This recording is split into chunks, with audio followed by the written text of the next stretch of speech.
দর্শক, মিরপুর এলাকার খবর জানতে সরাসরি কথা বলবো আমাদের সিনিয়র রিপোর্টার মুহিবুল্লাহ মুহিবের সঙ্গে। মুহিব, শুনতে পাচ্ছেন? মুহিব, আপনি আমাদের জানাবেন মিরপুর এলাকার এই মুহূর্তের খবর। সোমা, আমার পেছনে তাকালেই আপনি দেখতে পাচ্ছেন যে মিরপুর 10 নম্বর যে গোল চত্বর রয়েছে সেটি কিন্তু ইতিমধ্যেই সাধারণ শিক্ষার্থীদের দখলে। অর্থাৎ ইতিমধ্যেই এখানে আমরা যেটি ঘুরে দেখেছি, এই এলাকার বিভিন্ন স্কুল, কলেজ, বিশ্ববিদ্যালয়ের শিক্ষার্থীরা কিন্তু রাজপথে নেমে এসেছে।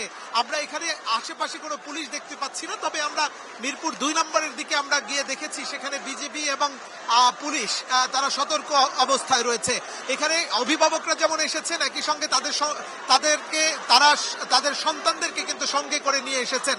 তাদের সাথে কথা বলে যেটি জেনেছি, তারা স্পষ্ট বলেছেন যে বৈষম্য বিরোধী ছাত্র আন্দোলনের পক্ষ থেকে যেই 9 দফা দাবি দেয়া হয়েছে, সেই 9 দফা আজকের মধ্যে যদি বাস্তবায়ন না হয় তাহলে কাল থেকে বর্তমান সরকারের পদত্যাগের দাবিতে তারা অসহযোগ আন্দোলনে নামবেন।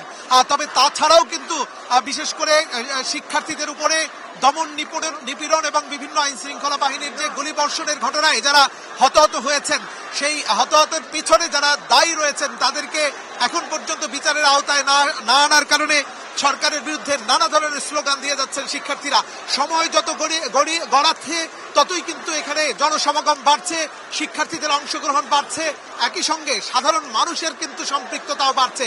সব মিলিয়ে এই গোল চত্বরের আশেপাশে, অর্থাৎ মিরপুর 12 নম্বর দিকের যেই সড়কটি রয়েছে, একই সঙ্গে মিরপুর 1 নম্বরের দিকে যেই সড়কটি রয়েছে, কচুক্ষেতের দিকে যেই সড়কটি গিয়েছে এবং সব মিলিয়ে শেওড়াপাড়ার দিকে যে সড়কটি গিয়েছে, সব সড়কই কিন্তু যান চলাচলের অনুপযোগী হয়ে পড়েছে। অর্থাৎ কোনো ধরনের যানবাহন কিন্তু চলছে না। শুধুমাত্র অ্যাম্বুলেন্স এবং জরুরি পরিষেবায় নিয়োজিত যারা, তাদেরকে কিন্তু সহযোগিতা করছে শিক্ষার্থীরা। অর্থাৎ মুহুর্মুহু স্লোগানে আন্দোলন, এই বিশেষ করে শিক্ষার্থীদের আন্দোলন সেটি চলছে।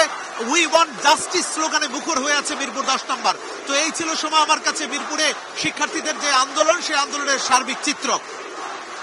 অসংখ্য ধন্যবাদ।